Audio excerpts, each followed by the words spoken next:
Discretion is advised.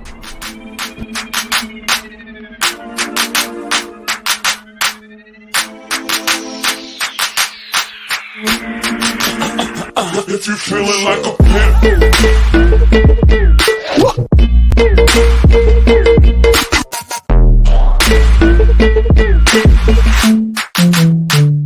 the niggas called pimp.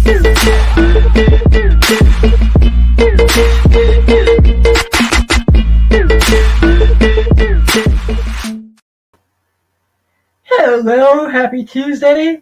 This is AwesomeSauce Radio here on Comic Crusaders as well as Demon Seed Radio Network.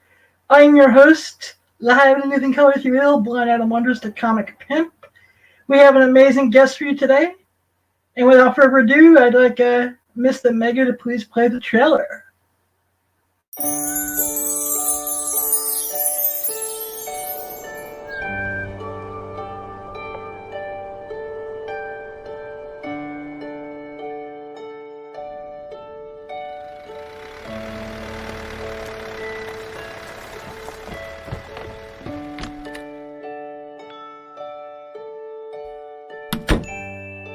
It's okay. You're safe now. New dog. New dog. New dog. New dog. New dog. Hey, dog. New dog. It's a new dog. No. Hey, come on. Can't you see she's afraid? There you go. You're okay. See? I'm Rusty. What's your name? I don't. Sophie. Wait. Do I know you from somewhere? I don't remember.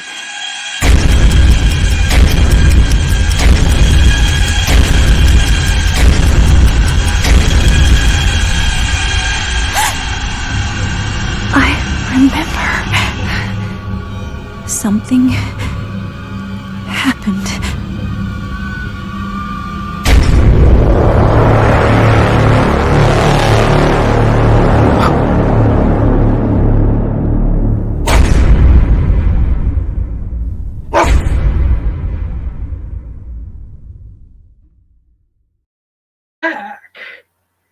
And our guest is the co-creator of Stray Dogs from Image Comics, Mr. My Little Pony, Tony Fleecs.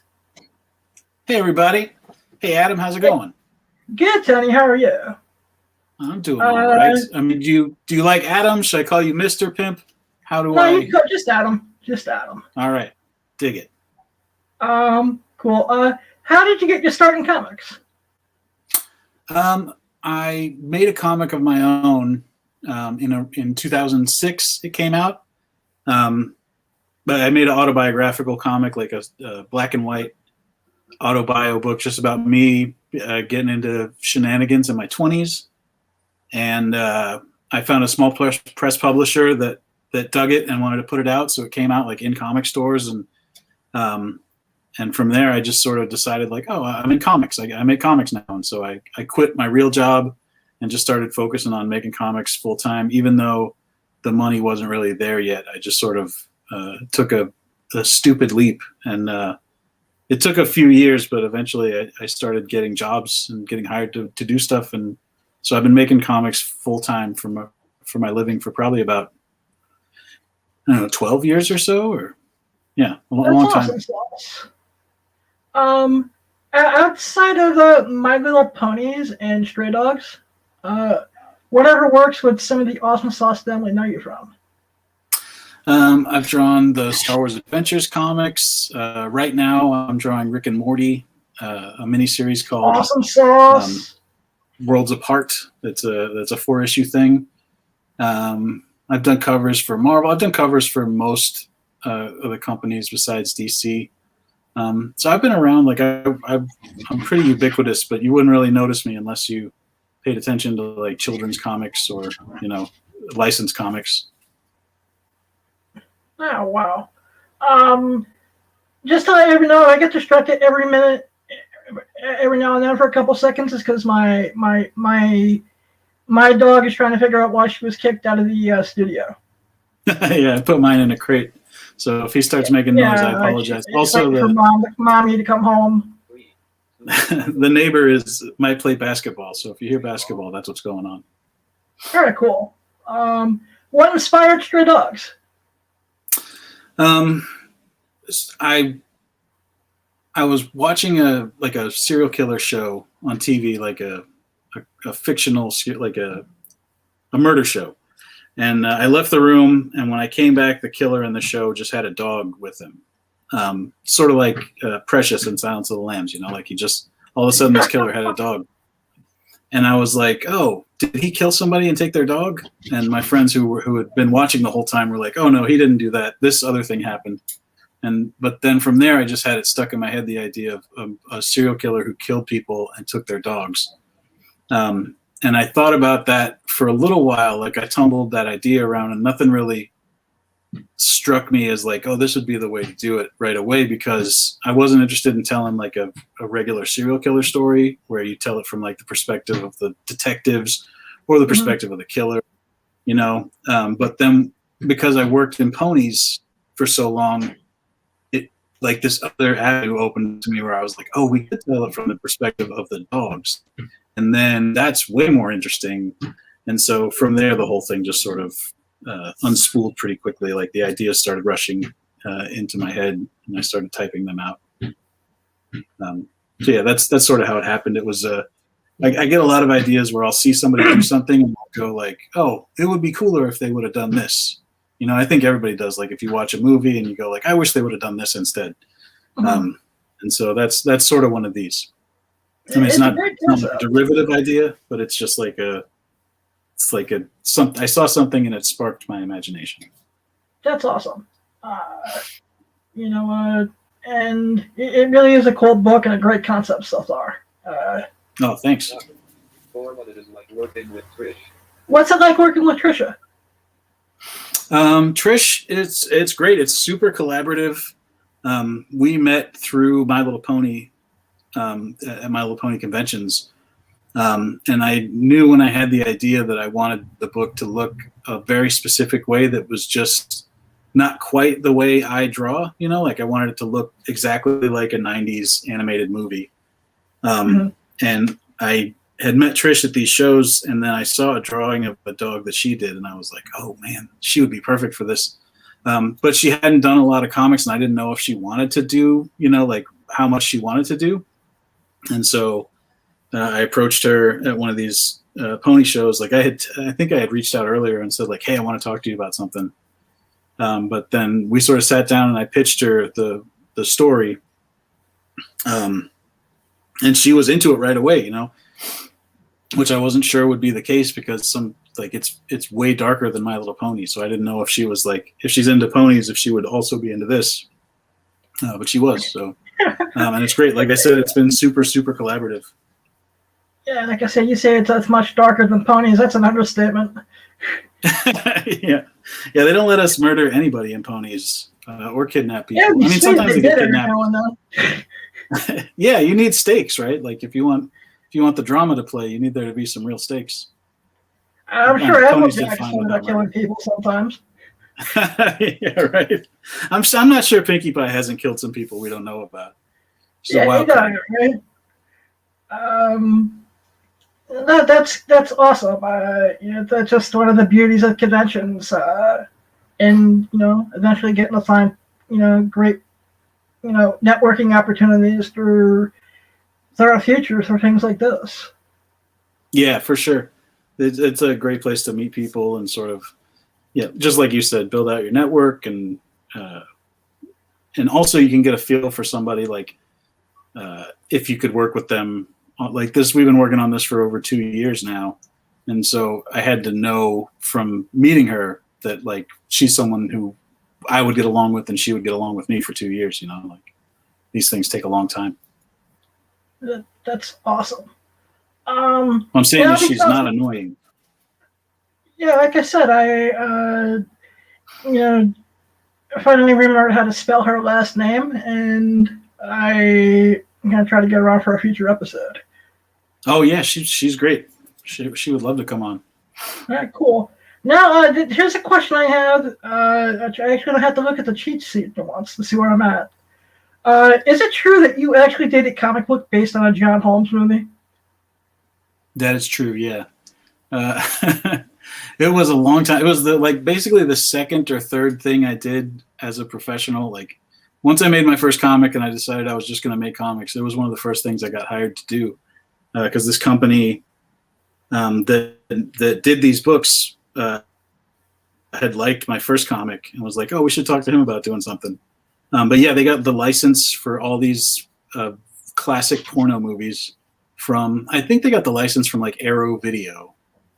The deal was they went to this licensing show and they just sort of like saw what they could make comics of, and Arrow Video was there and they made this deal that it was like make porno comics but with no porno in them. So it sounds like a very unpalatable thing to sell to like the porno audience, but they were trying to make their properties something that they could market in different ways than just the porno way, which they already sort of had. You know, like you could already sell John Holmes movies in porno, but you couldn't sell the Johnny Wad character outside of that. So they were trying to find a cheap way to sort of rejuvenate their brains. That's interesting. But yeah, I did that. I wrote it, and Dave Wachter drew it. He's drawing Iron Fist right now, but he did a bunch of Ninja Turtles. He's a great artist. I recognized the name from somewhere when I looked at the credits. Yeah, he's done a ton of stuff, and it's sort of like this weird little thing that's at the beginning of both of our careers. Your dog's going nuts. Yeah, it's a spoiled, rotten puppy, and it's it just. Like you want to let her in? I mean, we're having a dog episode. This is fine by me. Yeah, would you mind for a second, real quick? Because yeah, of course. That actually lead to more problems than it solves. Yeah. But let's give it a shot. All right. Yeah, a second.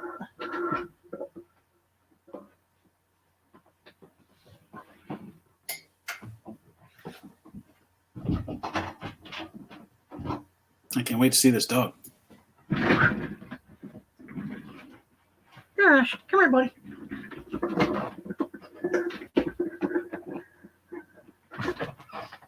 Okay.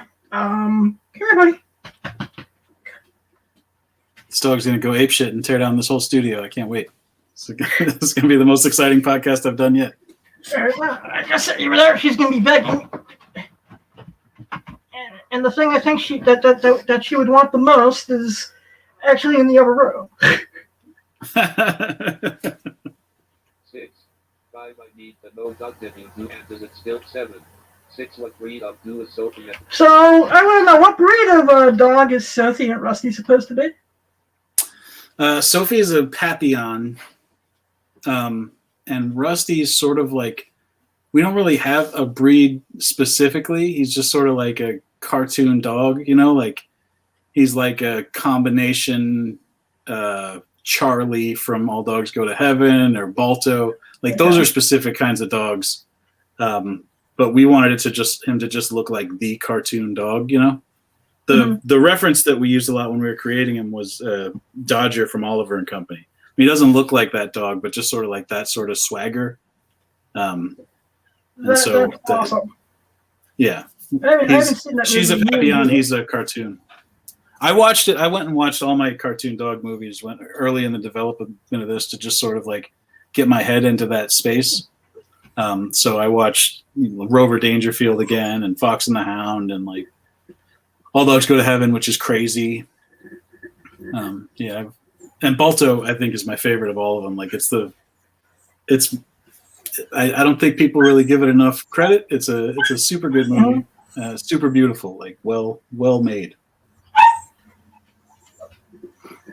I love that we got dogs here. This is very on brand. Now, is there any Jack Russells in this?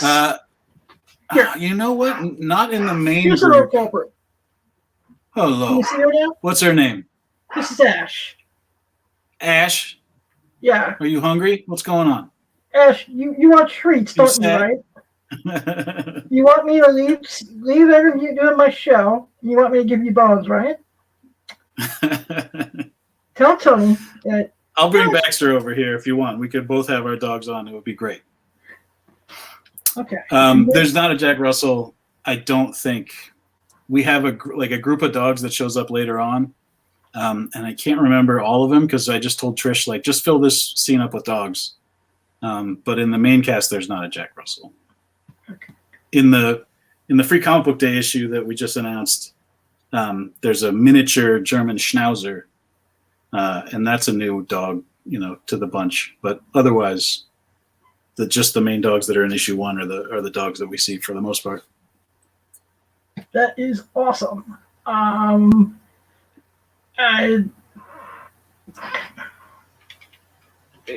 7. Are there any Jack Bruce? 9. 8. There are some amazing variants. There are some amazing variants for the series, especially for issue 1, that Blair Witch Project. With the tagline being Lady and the Tramp meets Silence of the Lambs. How come there hasn't been any Lady and the Tramp variants yet?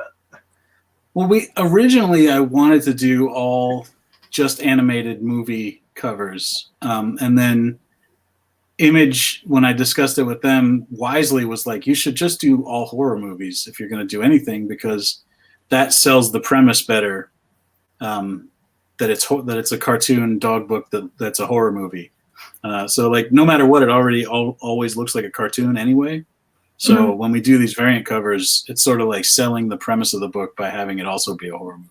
But yeah, I totally wanted to do a Lady and the Tramp one and a Secret of Nim looking cover. I wanted to do all those. But then once it got through my thick skull that didn't make as much sense, I was like, oh, okay. So we've just been doing the horror movies. And those have gone over very well. That Blair Witch Project one that Stan Yak drew, they sold a ton of them. We did a Poltergeist one that I think that one is sold out. Oh wow! It's been very encouraging because I'm always I've never had a book like an Image book before or something at this level, so I felt so such a responsibility to these retailers that would make these variants. They're buying 500 or more copies of my book. I hope they sell them, but it sounds like they're selling them, so I feel good about it. That's great, and like I've been saying throughout it is a great book. It's a great story so far. Issue 2 comes up Wednesday. Yeah, tomorrow. Yep. But what's it like having a book? What's it like working with Image and having a book being put out through Image? It's great. Image has been my favorite comics for most of my life. I said in another interview recently that it's a company that sort of grew up with me. I'm 41 years old. So when Image comes out, I'm a young teenager and they come out and make up these comics that are just specifically for young teenage boys, just all testosterone and boobs and bullets and stuff, I read Youngblood like it was the Bible, I just sat there and studied and just turned every page and I was so invested in those characters. And then as I got older, sort of my taste matured, Image comics sort of matured right along with me, where now they put out books. It's almost like the way when I was a kid, the Image logo used to be this is going to have sick art, it's going to be crazy looking. And now the Image logo means this book's probably going to be pretty good because Image has curated a line of all pretty good comics. It's just you can count on them to not put out nonsense. And so for me, having it be my first book at this level, where this many people are reading it, I feel like it's been a great help because I think other people see that logo and go oh, this looks crazy, but Image put it out, so it must be good, and I feel like so far that's how it's being received. That's amazing. It's kind of weird to think that next year is going to be the 30-year anniversary of Image Comics. I know. I have a beard, and it is almost all white. I'm just turning. I was a child when this thing started, and now I'm nearly a Santa Claus.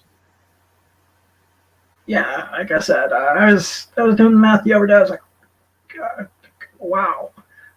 Yeah. You know, 1. 10. 9. Can you see stray dogs being efficient in the can you see stray dogs being optioned in the future? It's optioned already. It has been optioned in the past. Oh, we wow. sold it even before the book came out.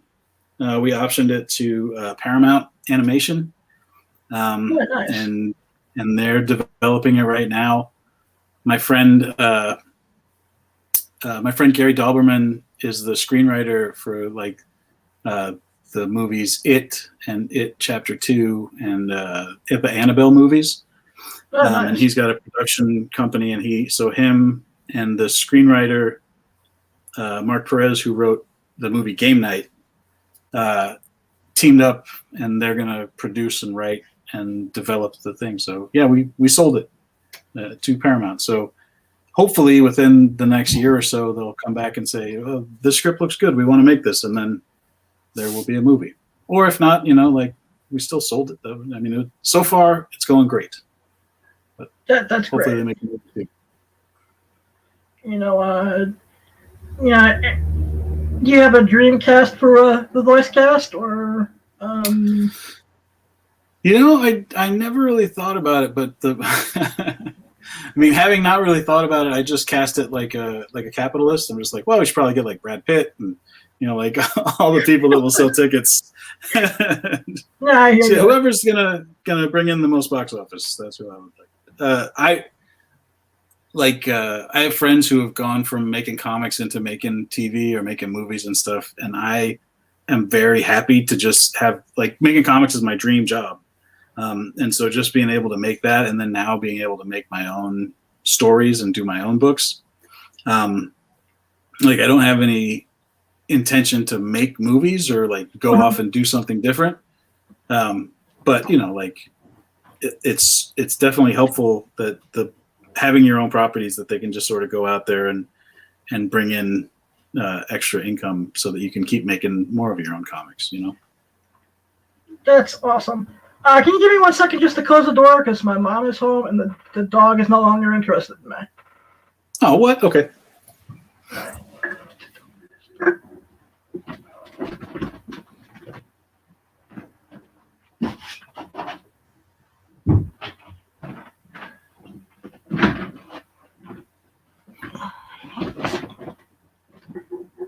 Yeah, the dog's David Eamon is home.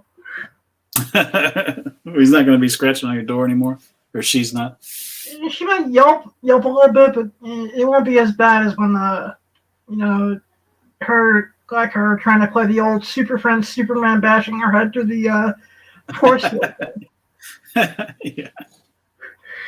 Like I said, the dog my parents' dog has helped me get through the last year of the pandemic. So Yeah, I had to. My dog Baxter, I got just because I was like, I'm going to be all by myself here. I got to have some more, some living creature to hang out with. yeah. So like I said, I can't believe the pandemic's been a year already too now. Yeah. So have you been binging any good shows or reading any good comics lately?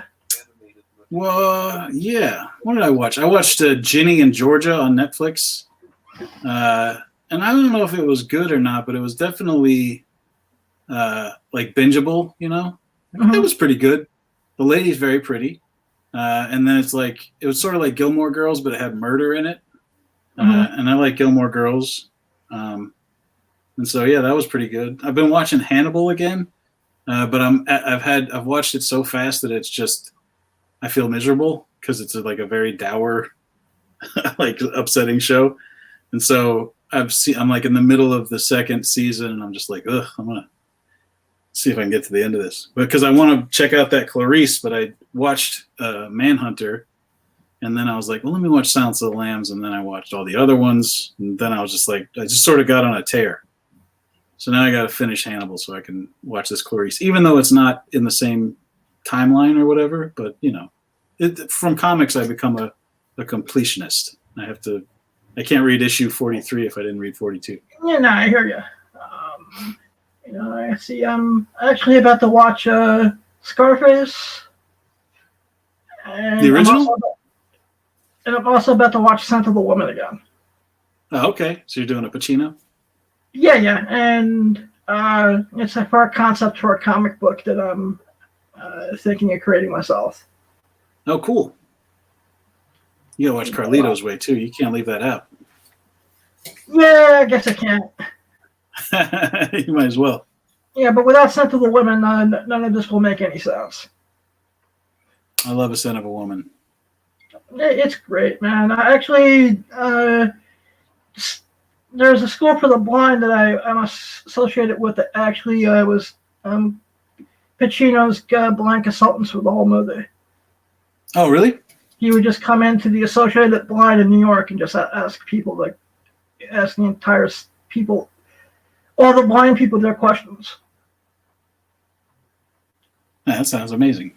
Yeah. Yeah, I feel like the DVD for that doesn't really have any special features or anything, so I don't know anything about his process on that thing. No, I was just told that because during a computer class one day, so I was like, "You see Scent of a Woman?" I'm like, yeah. It's like, we're in this place is in the credits. I'm like, okay. Man, now you're gonna watch that again. How did that sweet trailer I played in the beginning of the episode come about? That one I made it myself.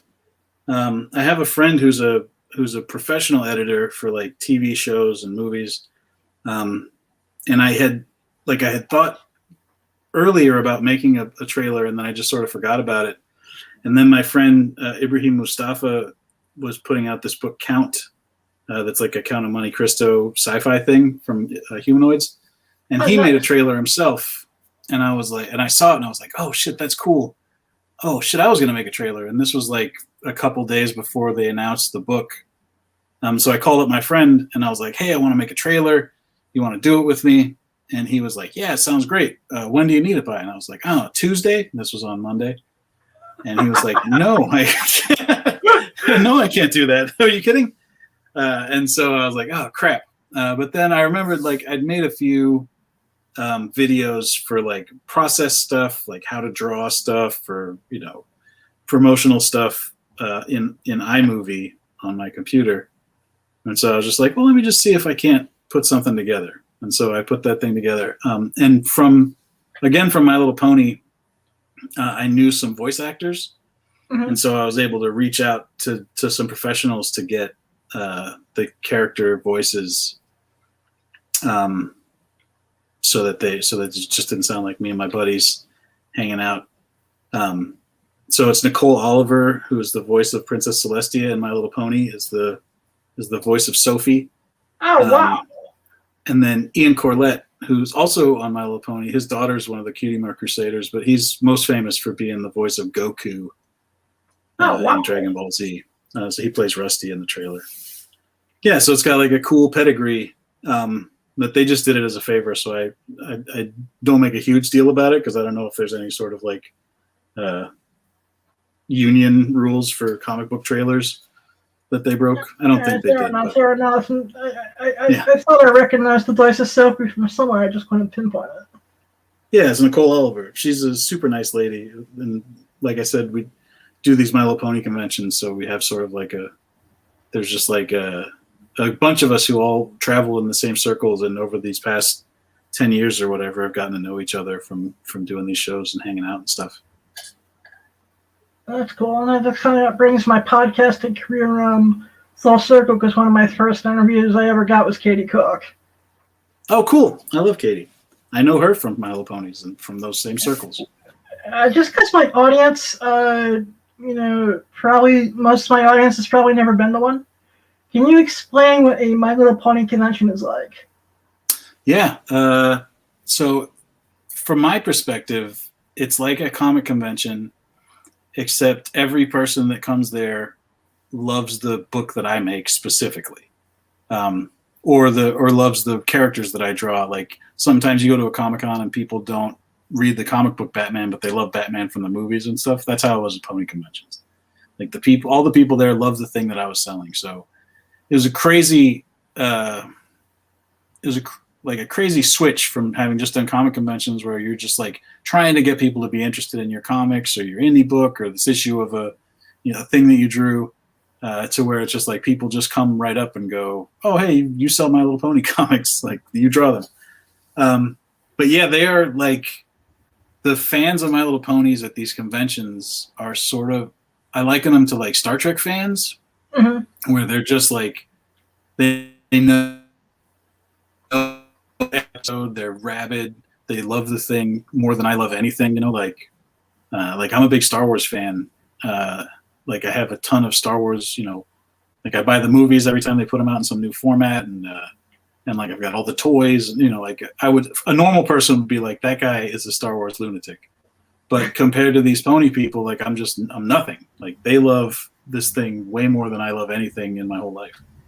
So it's cool, and the whole vibe is very accepting, because that's sort of like what the premise of the ponies is. And so it's just neat to see these people who like all come from different places coming together and sort of and having a community to celebrate this thing that admittedly is bizarre for them to like, like when you tell somebody about bronies, they're like, so they're grown-ups and they like a children's cartoon. Are they perverts? Yeah, like, no, I mean some of them, but mostly they're just regular guys that just happen to like this. Regular guys and girls that happen to like the show. Oh yeah. So. 12. 11. What advice would you give to someone just starting out? What advice would you give to someone just starting out creating comics? I guess I've been in long enough.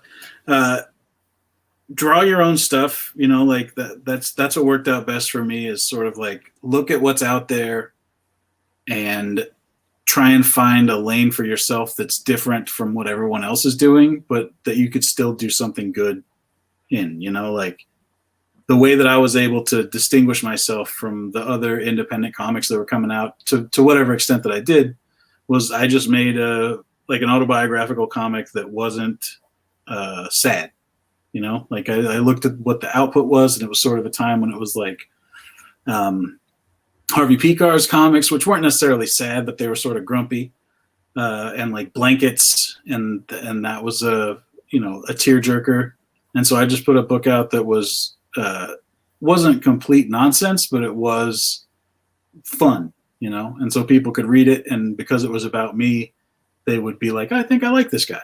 And from there, people want to work with you. Like once you have a comic book that people like, then, you start collaborating with people, and then you start making money at it. And so that's my recommendation is look for something that you can do that nobody else is really doing and try and do that.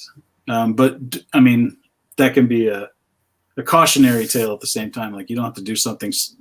Sometimes there's a reason people aren't doing a thing, like if you have an idea that you're just like, that's so ridiculous, it just might work. That's something. But if you're like, this is so ridiculous, it probably won't work. Then that's the other side of that coin. So yeah, I mean, go to conventions when those come back, meet people, put your stuff online, interact with people, don't try your best not to talk shit, it's a weird transition going from a comic book fan to a comic book creator, because so much of how we interact is we're just like, oh, that one sucked or this one was good and stuff. And then, all of a sudden you're swimming in the same pools. And I always feel like it's uncomfortable to just be like, oh, that was fucking garbage. When you're just like, oh, I could be seated next to this guy, in a month or in a year or whatever, so I try to, if I don't like something, I tell my friends in person. And if I do like something, I tell the internet about it, I guess I try to keep some of my personal opinions to myself. When things don't go the way I want them to, or if they're not up to standards, or if I thought something sucked. Because as I'm be moving along with the podcast, I'm starting to see how small the circle really is. Yeah, for sure. And It's also, like, it's like, the pool is only this big. We're all going to see each other eventually. yeah, it's also like there's so much negativity, and the stakes are so low in comics specifically that it's like, to say something's awful. I mean, you're going to save somebody $4 or something. It's like, what? I think it's worth $4 to not have to just not be a dick to people on the internet. And like I said, I can tell my friends in person, and those are the only people I really care about, what they do with their time or money or whatever. Like if something is truly offensive, I can go to them and just be like, ugh, this thing we were excited about, it sucks. But I'll let critics and stuff handle that, and I'll just be over here making my own stuff and trying to make it not suck. Yeah, like I said, same here. Definitely have if I really feel upset about something, I have a microphone. So Yeah. But I'd rather spill out positivity than contribute to a negative world as of late.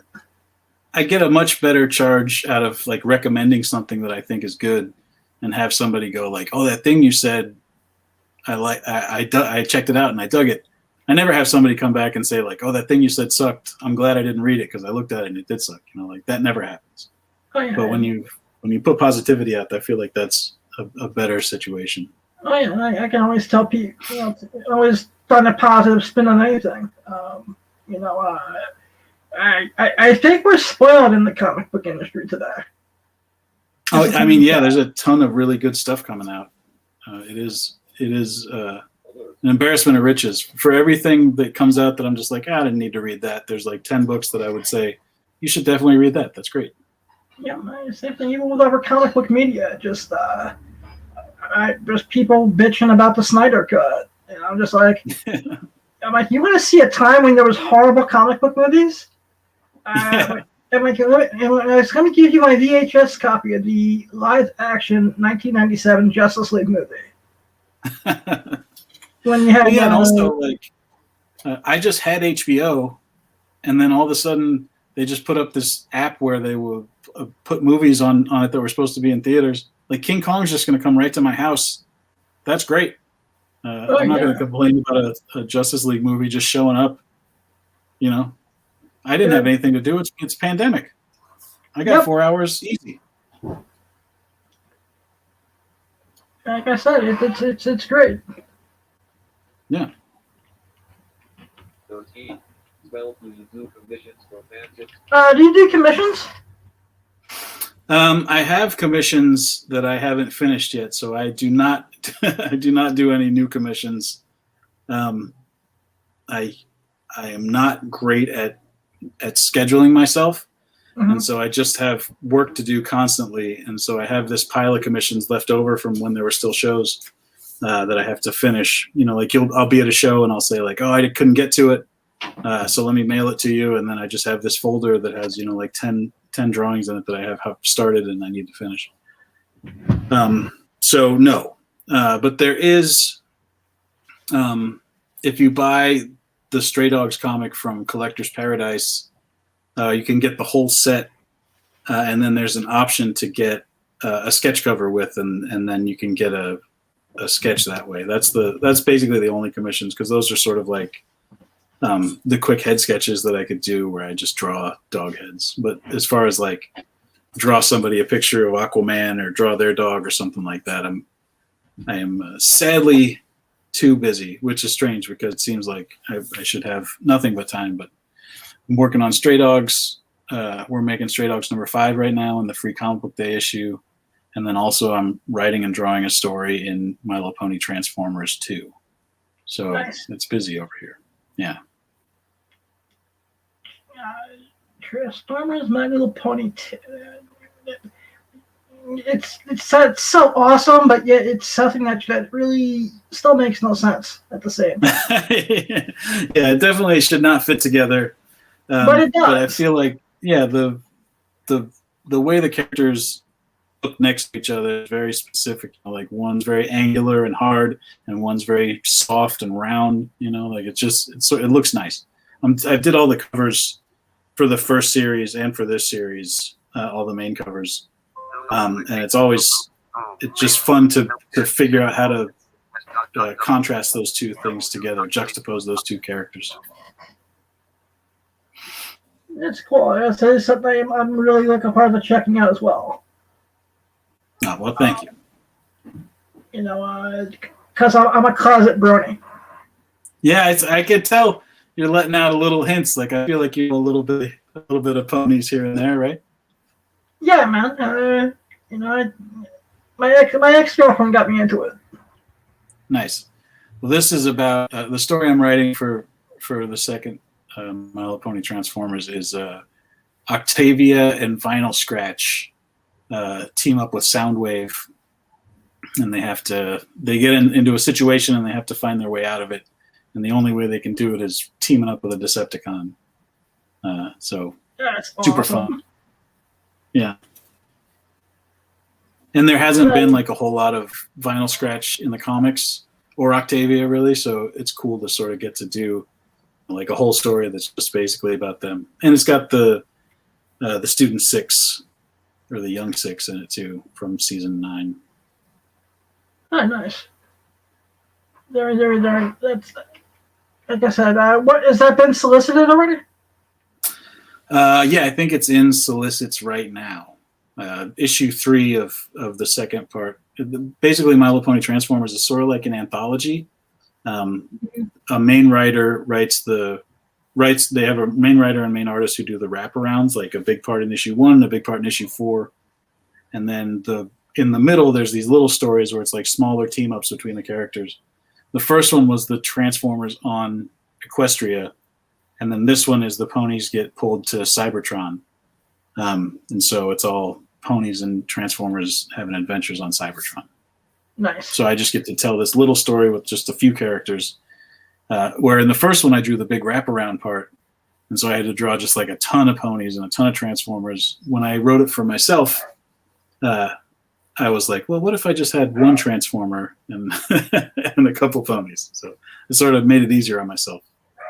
That's awesome. That is, like I said, it's a beautiful world when you get Transformers and My Little Ponies all in one book. 14. Yeah, who would have thunk? Who wins in a steel cage match? Okay, so I want to know who wins in a steel cage match: My Little Ponies or the Stray Dogs? Well, I mean, the ponies have magic, and they can fly, and the dogs have already been kidnapped once. Like they've already shown that they that they can be defeated. The dogs at the beginning of the series, I think, like I don't want to spoil anything, but we're dealing with like a different set of dogs in the beginning and the end. Like what they go through in this book, I think they'd be more formidable after the end of the series. So I would say the beginning, it would be no contest. The ponies, they have magic. They can shoot little like laser blasts out of their horns and stuff. But at the end, even odds, and the dogs have sharper teeth. So maybe advantage dogs. It's a very good question. I could have talked the whole hour about that. That's true.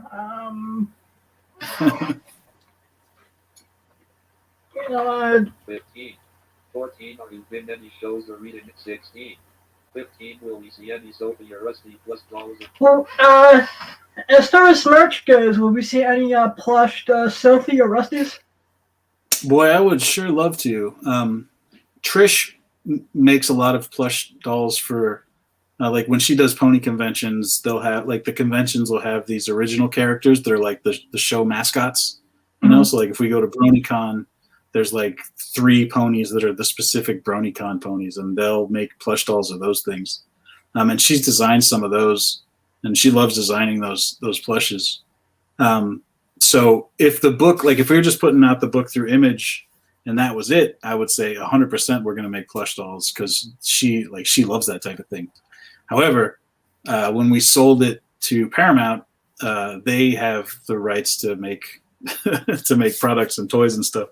So I think it sort of depends on if they decide to make the thing and then how hard they want to go on it.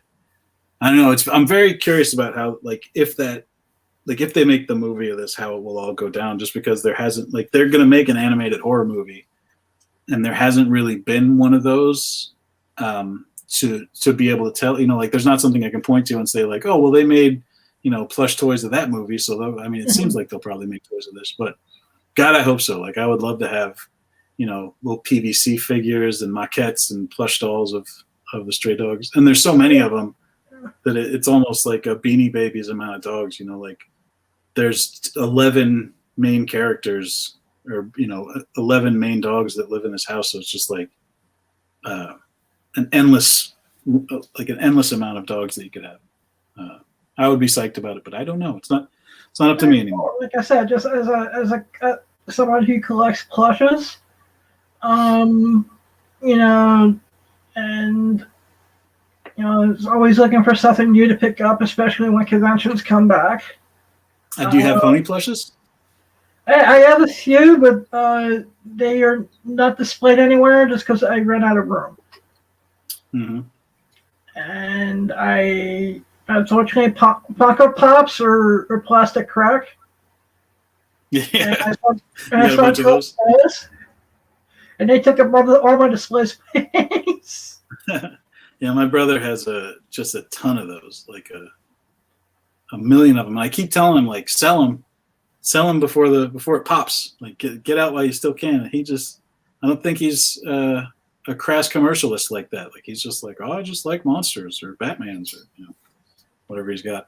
I'm like him with Star Wars toys. I buy expensive Star Wars junk, and then I just never. I think I'll never turn a profit on it or get rid of it.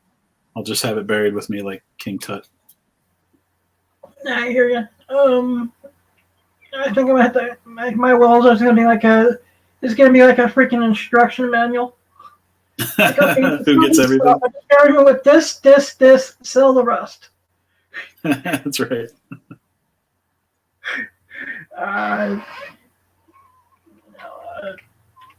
17. 16. What is the experience of having a book come 18? 17. What is the weirdest thing you dogs have barked at? All right, I know you've been tweeting about your dogs barking at weird stuff. Mm-hmm. What's the weirdest thing they barked at? He barked at the washing machine, but it wasn't turned on or anything. He just stood in front of the completely silent washer and dryer and just started barking at him. That was probably the weirdest. But he also gets very agitated when there are dogs on TV, and that's my favorite thing. Anything I'm watching that has a dog, he's not the only one who does it. That's great. Yeah, his ears just pop right up, and he gets very alarmed, and I think it's so funny. It's just so stupid.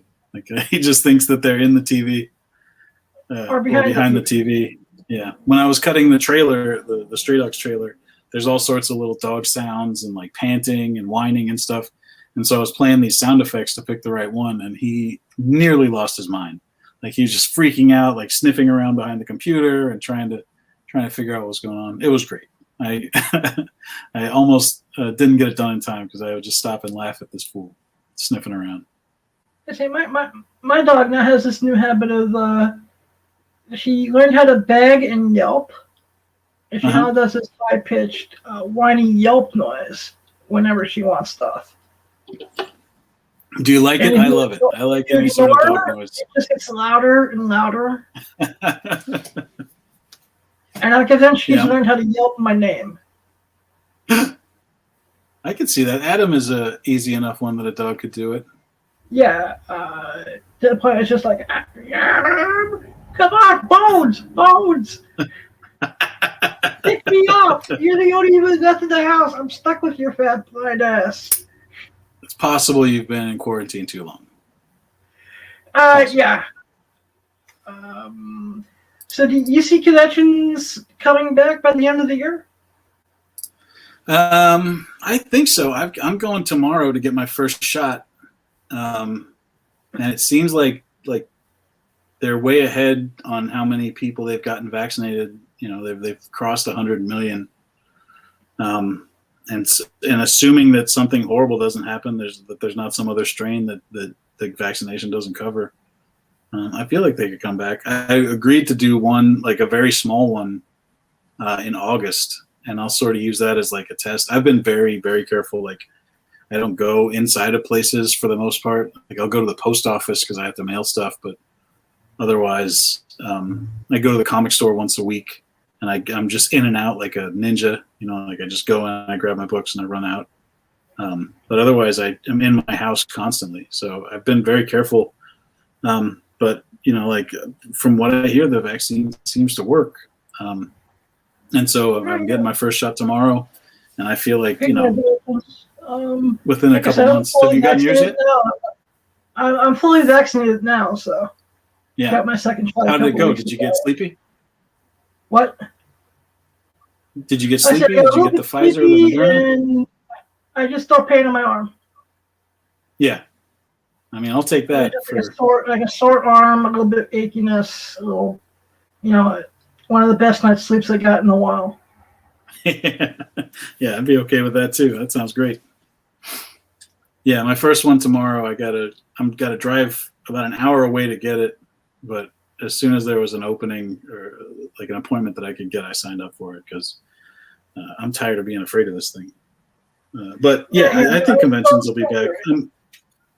I have friends that have been doing them the whole time. You know, like my buddy Tone, who works on the book, lives in the South, and the South hasn't even shut down. They just have conventions and shows and stuff. You never knew there was a pandemic in like Florida, Georgia, Texas, wild South. Yeah. Texas is just said fuck it.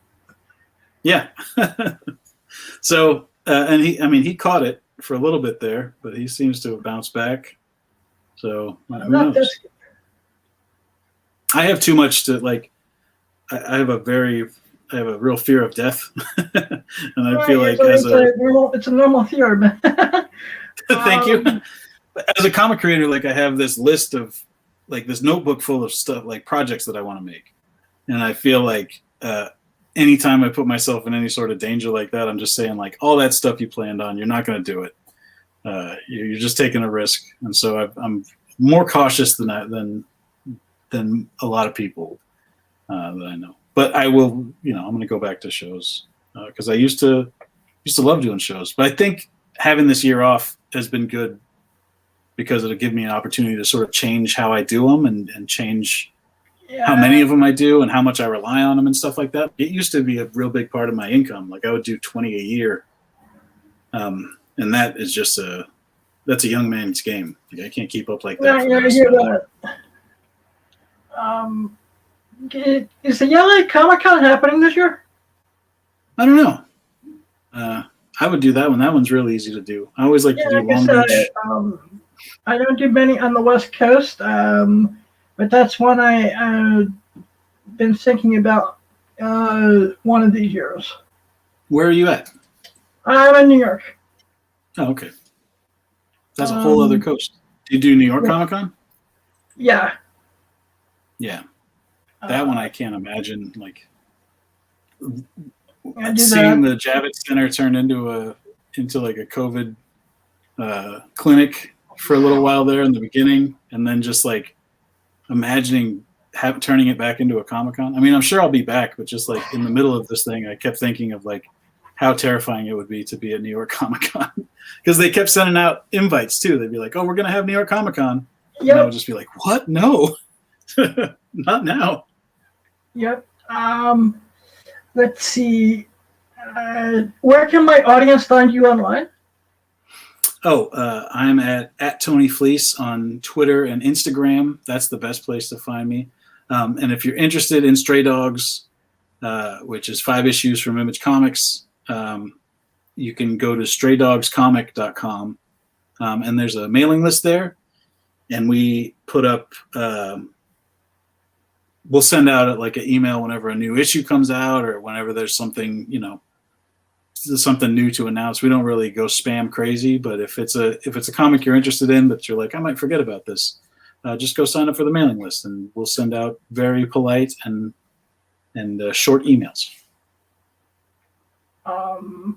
That's awesome. I do have one request. If there's a sequel, If you could put in a seeing eye dog, that would be great.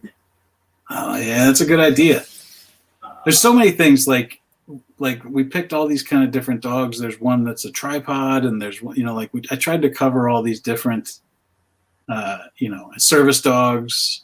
But seeing eye dog's a great idea too. Yeah, I like to see, just as someone who is digitally impaired, I like to see them get a little bit more, a little more love. I wish we talked about this before. That's a great idea.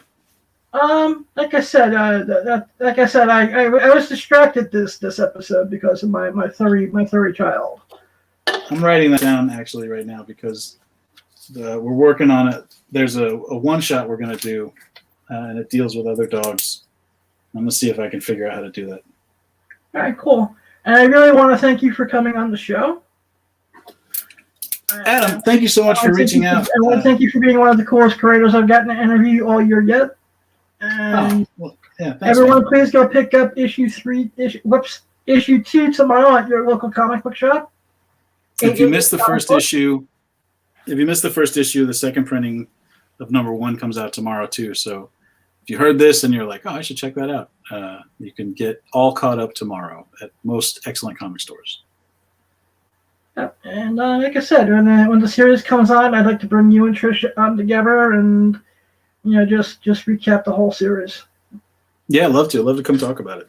All right, great. Thank you so much. You have an amazing night, Tony. Yeah, thanks, man. Yep.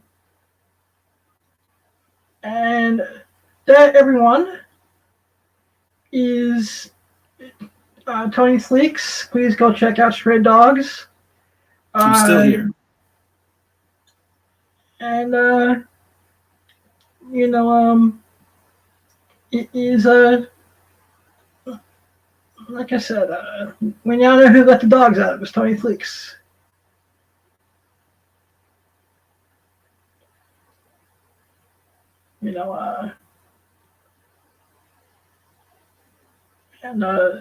Yay, I'm getting my audience more dead air. But everyone, please go check them out. Go check out Stray Dogs.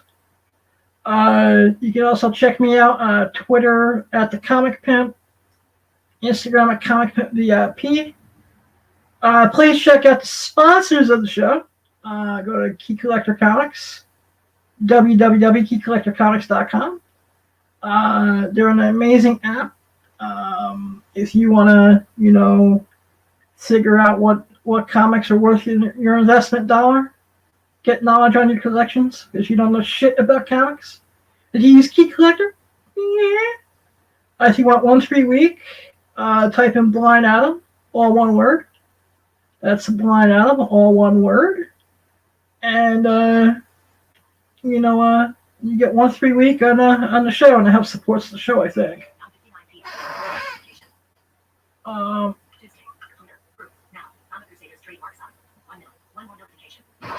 And I want to thank you all for listening tonight.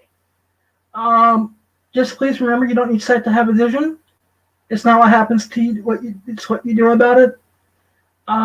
Keep 1 foot in the gutter, 1 fist in the gold. Be too hot to handle, be too cold to hold. Use the force. Shalom. Keep your pants strong. Go boom, shaka like a boom. Yeah. So Mickey Mouse hasn't appeared yet, so in the last couple seconds. Oh boy, you all have an amazing week. And check out about, he's got a new pimp in the Allbox and Key Collector. Oh boy.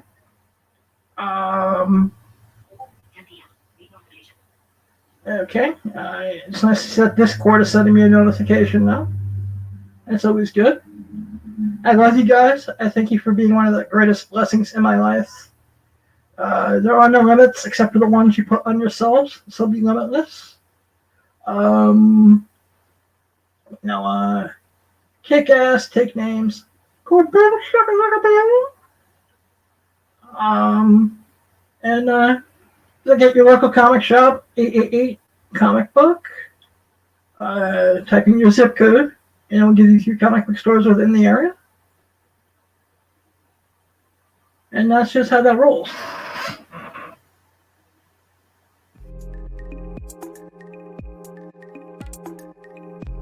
Thank you. We hope you've enjoyed this Comic Crusaders production. For real-time news on all things pop culture, please feel free to follow us on social media. For articles, original content, merchandise, and more, please go to www.comiccrusaders.com. Also follow along with all of the websites of the Comic Crusaders family. As always, if you like this content, please click like and subscribe to the Comic Crusaders YouTube channel.